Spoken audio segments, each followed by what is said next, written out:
का संदेश पहुंचे और हमारी जो ऑब्जेक्ट है, मिशन है, वो भी आप तक और आपके माध्यम से बीकानेर के विकास को सकारात्मक रूप से लाएं।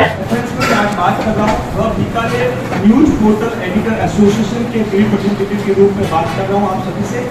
Bikaner news portal editor association Bikaner के 40 से ज्यादा मीडिया हाउस जो है या बीकानेर से संचालित हो रहे हैं, उनका संगठन है। प्रोफेसर जोशी, सबसे पहले परिचय तो ये आपको दे दें, वैसे मैं कॉमर्स का प्रोफेसर हूँ, भोपाल में स्टूडेंट है, बहुत सारे लोगों को है। सबसे पहले आनंद जी का, विनय जी का, आपके टीम का पूरे बधाई कि आपने इस तक आयोजन किया। और बजट में बीकानेर की बात बजट के साथ अभी जैसा आनंद जी जिक्र किया कि जुड़े, क्योंकि उसमें बजट में बीकानेर के लिए कोई विशेष बात आई नहीं, लेकिन बिंदु पे बात करना चाह रहा हूँ, क्योंकि हमारा जो सारा चुनाव है, हमारा सारा जो राजनीति है, वो युवाओं के रोजगार से शुरू हुई। युवाओं के रोजगार के लिए सरकार को कुछ कदम उठाने पड़े, उठाए। उसमें जो एक कदम जो था वो इंटर्नशिप का था। नया एकदम नया कंसेप्ट लाई सरकार कि भाई हम 5 सालों में 1 करोड़ युवा लोगों को इंटर्नशिप देंगे। लेकिन इंटर्नशिप उस जो योजना है, उस योजना के साथ में बहुत सारी जो है सीमाएं लगाई। वो सीमाएं जो है वो मेरे हिसाब से पता नहीं किस तरह से सोचा है और आगे उसमें क्या आगे होता है। मेरे इसमें जो 2-4 शंकाएं थी इसमें। पहली शंका इसमें यह थी कि उन्होंने जो पात्रता के मापदंड तय किए, उसमें लिखा कि जो पेशेवर व्यक्ति है, पेशेवर कोर्स किए हुए हैं, सीए, सीएस, एमबीए, इंजीनियरिंग, डॉक्टरी, वो लोग इंटर्नशिप में पात्र नहीं होंगे, नंबर 1। नंबर 2 कि जिनके घर में कोई सरकारी कर्मचारी है वो पात्र नहीं होगा। नंबर 3 जो आयकर देते हैं वो पात्र नहीं होंगे। अब मुझे ये समझ नहीं, तो हमारे यूनाइटेड होने का और आप सबका हमारे को स्नेहाशीष देने का हमारे को यही एडवांटेज है कि हम आज एक ही छत के नीचे बैठे हैं और सभी एक दूसरे का सहयोग लेने और देने के लिए तैयार है। साल का ये जो बजट है उसमें जैसा जोशी साहब ने कहा है कि हम युवाओं पर अगर ध्यान दें, आज का जो समय है, पूरे देश की जो आबादी है उसका जो है 65% भाग युवाओं का है। और युवाओं के लिए जो सबसे बड़ी बात जो आपने कहा 10-15 दिन पहले आपने उद्योगपतियों के साथ जो चर्चा की थी, मेरे ख्याल से उसी को पूरक मानते हुए उन्होंने जो ये नई स्कीम शुरू की है कि उद्योगों से पूछ के एकेडमिक कोर्स में क्या परिवर्तन किया जाए, और इसकी सबसे ज्यादा आवश्यकता है। पिछले कई वर्षों से यह बात आवश्यकता महसूस की जा रही है कि जो इंडस्ट्री चाहता है, the colleges are not imparting that training। तो अब इस बजट में ये बात उन्होंने कही है कि जो उद्योगों में आवश्यकता है, जिस टेक की, जिस टेक्नोलॉजी की, जिस क्वालिटी की, उस क्वालिटी के युवा तैयार किए जाए। और उसके लिए मैं समझता हूँ राजस्थान में बीकानेर ही हमारे लिए बहुत अच्छी जगह है। हमारे यहाँ इंजीनियरिंग की कॉलेज है, हमारे यहाँ एमबीए की कॉलेज है, हमारे यहाँ एग्रीकल्चर यूनिवर्सिटी है, सारी यूनिवर्सिटी कॉलेजेज हैं। तो वहाँ यदि इस प्रकार की व्यवस्था हो जाए और हमारे यहाँ जो उद्योग हैं, चाहे वह हमारा पुराना परंपरागत ऊन उद्योग है, चाहे हमारा सिरेमिक्स उद्योग है, जो अभी कुछ वर्षों से मैं समझता हूँ वह थोड़ा बैकवर्ड जा रहा है, तो उन उद्योगों से संबंधित और अभी जो नए उद्योग, और अब सोलर एनर्जी जो है बहुत अच्छा अपने लिए यहाँ अच्छा चांस दे सकता है हमारे युवाओं को रोजगार देने का। उसके अलावा जो अभी एक हमारी मिट्टी से जो कार्बोनाइट निकल रहा है, कैल्शियम कार्बोनाइट, बहुत अच्छी इंडस्ट्री मैं समझता हूँ बीकानेर में अभी ऐसी शायद 2 या 3 इंडस्ट्री है। अगर इस प्रकार से ये कोर्स शुरू किए जाए कॉलेजों में, जो हमारी चाहे टेक्निकल कॉलेज है, चाहे हमारे मैनेजमेंट की कॉलेज है, चाहे हमारी एग्रीकल्चर की कॉलेज है, कि हमारी मिट्टी जो है वह सोना उगल रही है। आवश्यकता है कि हम भी जो बजट आया है उस बजट को अनुसार हमारे यहाँ के प्रशासन भी उसको इस प्रकार से लागू करे ताकि हमारी कॉलेजों में, हमारी संस्थाओं में वे कोर्स शुरू हो, जिससे हमारे जो नए बच्चे निकल रहे हैं उनको उन नई टेक्निक का ज्ञान प्राप्त करते हुए यहाँ लोकल ही वे अपने इंडस्ट्री लगाएं, ताकि लोकल हमारे जो यूथ हैं जो हमारे यहाँ का पढ़ा लिखा यूथ है उसको यहाँ का यहाँ रोजगार मिले, उसको बाहर नहीं जाना पड़े। तो मैं समझता हूँ कि यह स्कीम जो है, यह जो बजट में घोषणा की गई है, यह बहुत ही महत्वपूर्ण है और युवाओं के लिए आगे यह बहुत ही गोल्डन चांस है जो उनको रोजगार का साधन देगा। धन्यवाद। चिकित्सा पूरे हिंदुस्तान के अंदर फ्री होनी चाहिए। ये दो सुविधाएं, शिक्षा और चिकित्सा अगर जबकि करती है तो आम आदमी को उसका लाभ मिलता है। अभी धन्यवाद कहता हूँ मैं कि कुछ बीमारियां जो है बड़ी, जैसे कैंसर जैसी बीमारी पे जो दवाइयाँ रहेंगी उसका छूट दी है, लेकिन इससे पार पड़ने वाली नहीं है। मैं तो कहता हूँ शिक्षा और चिकित्सा पूरे हिंदुस्तान के अंदर फ्री दी जानी चाहिए। बजट पर प्रतिक्रिया और बजट पर हम चर्चा जो रखा है, निश्चित रूप से ये देश के लिए एक बहुत अच्छी बात है कि एक स्थायी सरकार और स्थायी विदेश वित्त मंत्री बजट पेश कर रहा है लगातार। तो निश्चित रूप से उसमें अनुभव दिखाई दे रहा है और अनुभव इस रूप में भी दिखाई दे रहा है कि दो बड़े फैसले किए जो मुझे अच्छे लगे। एक तो रोजगार की तरफ प्राइवेट सेक्टर को साथ मिलाकर बढ़ने की बात की गई है 500 कंपनीज के साथ, ये एक अच्छी बात है।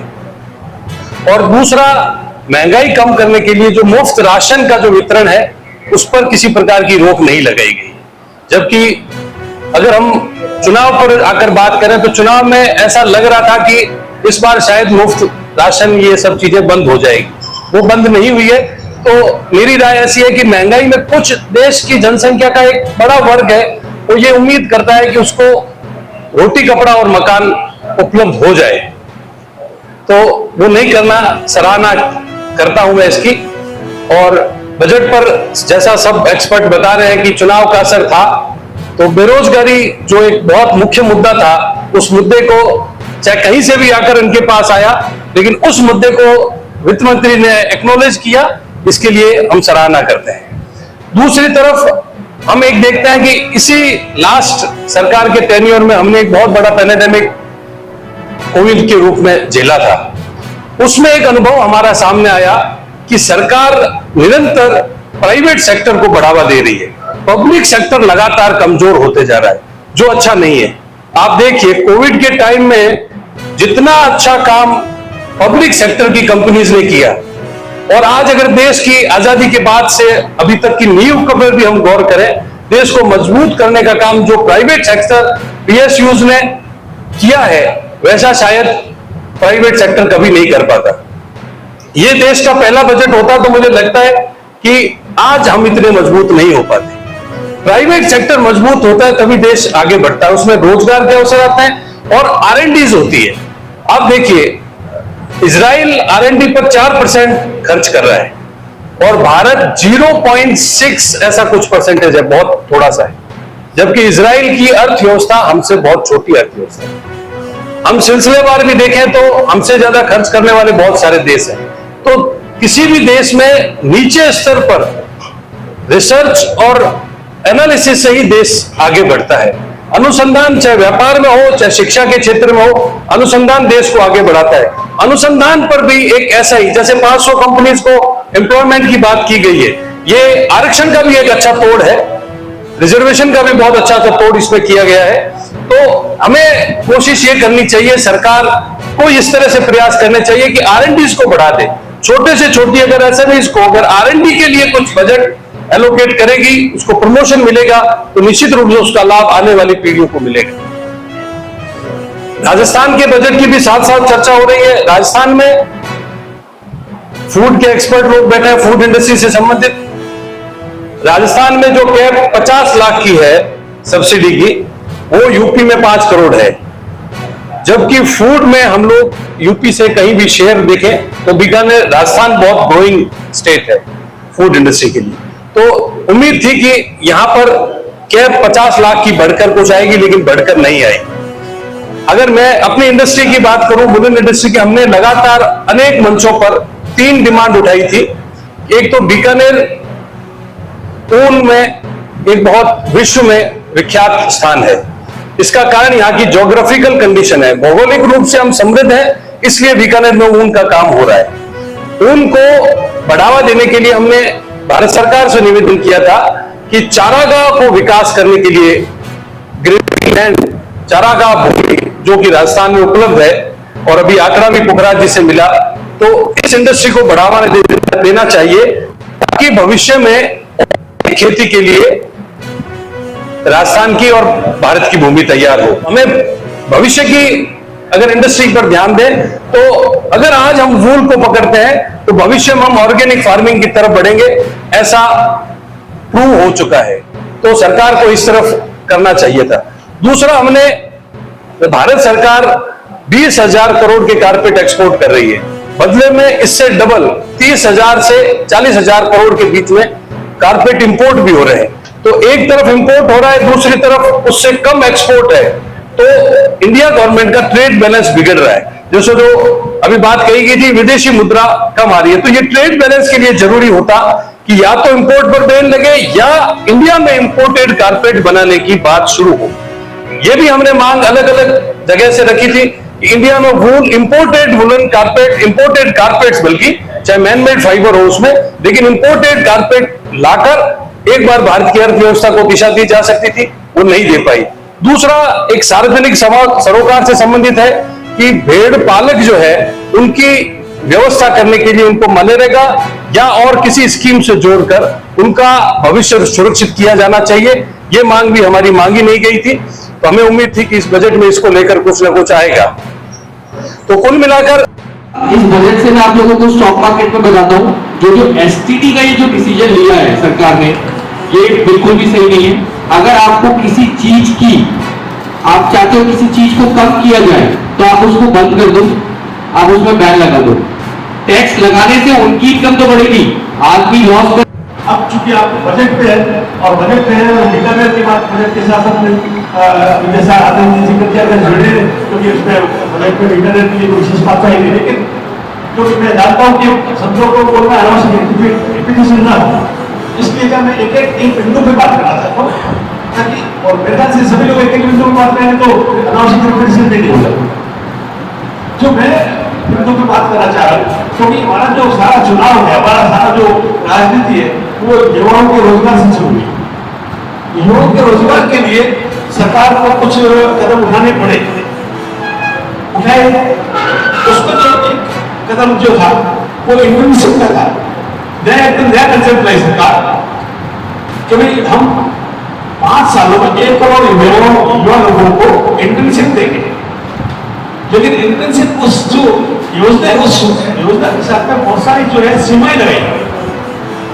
वो सीमाएं जो है वो मेरे हिसाब से पता नहीं किस तरह से सोचा है और आगे उसमें क्या आगे होता है। मेरे इसमें जो सरकारें थी, इसमें पहली शिक्षा इसमें यह थी कि उन्होंने जो पात्रता के मापदंड तय किए उसमें लिखा कि जो पेशेवर व्यक्ति है, पेशेवर कोर्स किए हुए CA, CS, MBA, engineering, doctorate, वो लोग इंटर्नशिप के पात्र नहीं होंगे। नंबर 1। नंबर 2 कि जिनके घर में कोई सरकारी कर्मचारी है वो पात्र नहीं होंगे। नंबर 3 जो आयकर देते हैं वो पात्र नहीं होंगे। अब मुझे ये समझ नहीं आ रहा कि एक कोई युवा बेरोजगार है, वो एक काम करना चाहता है और इंटर्नशिप भी लेना चाहता है, उसको बता देने की बात भी की गई है। अंत में 6,000 में एक्सपोर्ट राशि देने की बात की गई है। अब अगर आपने इसको देखें थोड़ा डायमेंट में, तो जो बच्चा किसी और कोर्स को किया हुआ नहीं है, मतलब सिंपल अपने देशी भाषा में तो ये BCom BSc है, सबसे पहली बात तो यह है कि उसके सामने ये संकट है कि वो कौन सी इंटर्नशिप करेगा। मान लो उसने सोच लिया कि भाई मेरे को तो जो है वो आपके मेडिकल साइंस की इंटर्नशिप करनी है, मान लो उसने सोच लिया BSc का लड़का है। अब वो मेडिकल साइंस की इंटर्नशिप करने के लिए कोई कंपनी ढूंढ रहा है, उसको कोई कंपनी मिल जाए इसकी गारंटी है क्या, और वो कंपनी कराने को क्या है इसकी गारंटी है क्या। तो ऐसी प्रैक्टिकली बजट में गाँव से संबंधित बात की, बिजनेस से संबंधित बात की। मेन जो मुद्दा अभी था वो महंगाई का है। जनता ट्राई कर रही है, गैस के सिलेंडर बहुत भारी हो गए, दाल चावल आटा चीनी इस पे कोई नहीं बोलता है। आम मूलभूत सुविधाएं जो है बिजली और लाइट, इस पे कोई नहीं बोलता है। इससे आम आदमी जूझ रहा है। मैं केंद्र सरकार से और जो हमारे मंत्री हैं जो हमारी सरकार से विकसित भारत बने, लेकिन कम से कम जो मूलभूत सुविधा है इनमें खास तौर से महंगाई है, इस पर अंकुश लगाना चाहिए, किसी भी तरह हो लगना चाहिए। और इसके अलावा दो चीजें हैं, मैं कहता हूँ आप टैक्स ले रहे हैं जनता से, कोई बात नहीं, 1% से 2% ज्यादा भी ले तो कोई दिक्कत नहीं है, लेकिन शिक्षा चिकित्सा पूरे हिंदुस्तान के अंदर फ्री होनी चाहिए। ये दो सुविधाएं, शिक्षा और चिकित्सा अगर फ्री हो जाती है तो आम आदमी को इसका लाभ मिलता है। अभी धन्यवाद करता हूं मैं कि कुछ बीमारियां जो है बड़ी, जैसे कैंसर जैसी बीमारी पे जो दवाइयां महंगी है उस पर छूट दी है, लेकिन इससे बात पड़ने वाली नहीं है। मैं तो कहता हूँ शिक्षा और चिकित्सा पूरे हिंदुस्तान के अंदर फ्री दी जानी चाहिए और महंगाई पे कंट्रोल होना चाहिए। और आम आदमी जो जूझ रहा है वो महंगाई की वजह से। जहाँ विकास की बात आती है, बीकानेर शहर के राजस्थान को भी जो दिया है वो अखबारों में आ चुका है, प्रिंट मीडिया इलेक्ट्रिक मीडिया सब देख चुके हैं कि राजस्थान को क्या मिला है। बीकानेर तो बहुत दूर की बात है, हमारे यहाँ पे 4 बार MP रह चुके हैं, उनसे गुजारिश करना चाहता हूँ कि एक समस्या जो जिससे 6 लाख लोग पर डे परेशान हो रहे हैं वो है रेलवे बाईपास का रेलवे की समस्या को। मैं जब UIT का चेयरमैन था, मैं इसका अंडरब्रिज बनाना चाहता था, मेरा पास हो चुका था, बीकानेर के जो राजनेता हैं उन्होंने मुझे सहयोग नहीं किया, उस वजह से वो अंडरब्रिज नहीं बना। उसी अंडरब्रिज पे आज 12 साल बाद वापिस यही नेता तैयार हो रहे हैं। अगर उस वक्त वो बनता तो 7 करोड़ का था और आज वो ब्रिज बनता है तो 35 करोड़ का है। तो बीकानेर की जनता के साथ अन्याय हुआ। लेकिन आप जानते हैं कि बीकानेर की जनता, जैसे हमारे मेरे खुद के चाचा जी की डेथ मेरे हाथ में हुई है, मुझे मेरे चाचा जी का हार्ट अटैक हुआ, मुझे PBM ले जाना था, रात का वक्त 11 बजे, बिल्कुल फाटक बंद थी उस वक्त, ये और भी नहीं बने हुए थे और मेरे चाचा जी का दम मेरे खुद के हाथ में निकला। वो इस वजह से निकला, शायद उसमें अंडरब्रिज होता है या पुल होता तो मेरे चाचा जी की जान बच सकती थी। मेरे एक चाचा जी नहीं, मेरे बीकानेर के कई हजारों माँ बहनें जिन्होंने मैंने खुद ने देखा है, वो गेट के ऊपर एक बच्ची का बिना भी केस हुआ और आज कोर्ट हमारा उधर है। रेलवे के स्टेशन हमारा लाइन के पार है, जितने गवर्नमेंट के ऑफिस है वो सब पार है, लेकिन हमें सब लोगों को 5 लाख लोगों को गुजरना पड़ता है। और ये नेता जो हमारे हैं, चाहे उसमें मैं भी शामिल हूँ, मुझे मतलब नहीं है अंडरपास बने, अंडरब्रिज बने, बाईपास बने, इस समस्या का हल होना चाहिए। ये बीकानेर की जनता की मांग है, मेरी मांग नहीं है।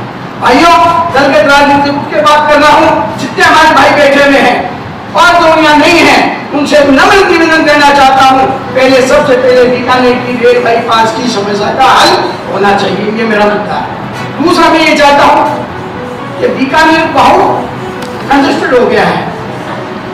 मैं चाहता था उस वक्त UIT में जब था कि बीकानेर के अंदर एक न्यू बीकानेर सिटी बसे, जिसपे डॉक्टर्स कॉलोनी हो, जिसमें प्रोफेसर्स कॉलोनी हो, जिसमें एडवोकेट्स कॉलोनी हो, जिसमें व्यापारिक कॉलोनी हो, जिसमें पॉलिटिशियन कॉलोनी हो, अलग अलग वेंडर्स कॉलोनी हो, मजदूर कॉलोनी हो, इस तरह से अलग अलग पार्ट करके वहाँ पर न्यू बीकानेर सिटी बसे, जिसमें 120 से लेकर 60 फीट तक रोड होनी चाहिए और वहाँ पे इंटरनेशनल लेवल का ग्राउंड होना चाहिए, ताकि इंटरनेशनल लेवल पे हमारे गेम्स हो सके और बीकानेर के लोगों को रोजगार मिल सके। और जितने हमारे बीकानेर में लोग इंटरनेशनल नेशनल खेले हैं उनको वहाँ पे बाकायदा रियायती दर पे भुगतान दिया जाए, 5 स्टार 3 स्टार भुगतान बना करके उसकी इनकम से और उसको आगे डेवलप किया जाए, ये मेरी इच्छा थी। तो न्यू बीकानेर सिटी का प्रोजेक्ट भी मैं आपसे निवेदन करना चाहता हूँ कि अगर बीकानेर में न्यू बीकानेर सिटी का प्रोजेक्ट बनता है तो लाखों लोगों को, हजारों लोगों को रोजगार मिलेगा और जो बीकानेर हम लोग कंजेस्टेड की स्थिति जी रहे हैं इससे हमें निजात मिलेगी।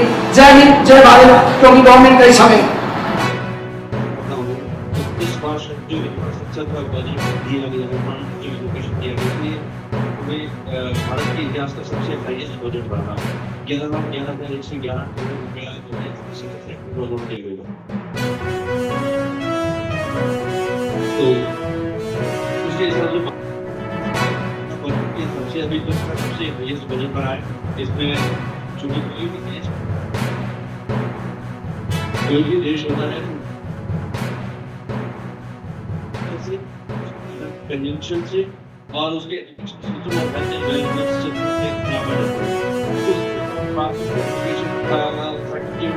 उसमें इंडस्ट्रीज के साथ और आगे उसका डेवलपमेंट किया उस हिसाब से कोई बात की किसी ने पहले इतना संवाद किया था बीकानेर यूनिवर्सिटी में जिसमें हमने ये एक पॉइंट रखा भी था कि मैं अगर ये बात करूं बजट की तो व्यापारी की हैसियत से अगर मैं बात करूं तो मुझे बजट बहुत अच्छा लग रहा है, क्योंकि चूंकि मैं सोलर एनर्जी से आता हूँ, रिन्यूएबल का मेरा बिजनेस है, तो जो सोलर पे जो बहुत लंबे समय से जो कस्टम ड्यूटी कम करने की जो मांग कर रहे थे वो इस सरकार में इस बजट में पूरी कर दी गई है। तो उससे ऐसा एक्सपेक्टेशन है कि सोलर के जो प्राइसेज है उसमें रिडक्शन आएगा और उससे सोलर एनर्जी को बढ़ावा मिलेगा। लेकिन क्लैरिफिकेशन कुछ भी नहीं किया गया है कि किस पार्ट पे जो सेल के प्राइस कम करेंगे या ग्लास की कीमत कम होगी या जो एल्यूमिनियम उस पर जो परचेज कर रहे हैं उसकी प्राइस घटेगी, ये कुछ भी क्लैरिफिकेशन नहीं है। तो कहीं ना कहीं बजट में एक ये लैकुना देखने में मिला कि सोलर के प्राइसेस कम होंगे, पूरे मार्केट में एक प्रचार हो गया, लेकिन कहाँ कम होंगे ये अभी तक कुछ भी क्लैरिटी नहीं है। दूसरा, बहुत लंबे समय से आप लोग देख रहे होंगे 300 यूनिट फ्री देने का जो लंबे समय से जो गवर्नमेंट का एक चल रहा है कि 300 यूनिट फ्री देंगे, 300 यूनिट फ्री देंगे। अगर प्रैक्टिकली बात करें तो ऐसी किसी भी प्रकार की 300 यूनिट फ्री है ही नहीं। जब इनसे पूछा जाता है कि 300 यूनिट कौन सी फ्री दे रहे हैं आप, तो इनका उत्तर ये है कि जो आप सोलर लगाएंगे, आप एक अगर छोटा आदमी, छोटा जो भी मजदूर है, वो अगर एक 3 किलोवाट का सिस्टम लगाता है तो उस पर जो 3 किलोवाट से एवरेज 300 से 400 यूनिट जो जनरेट होगी तो वो फ्री होगी। तो यही फ्री है और कुछ भी फ्री नहीं है।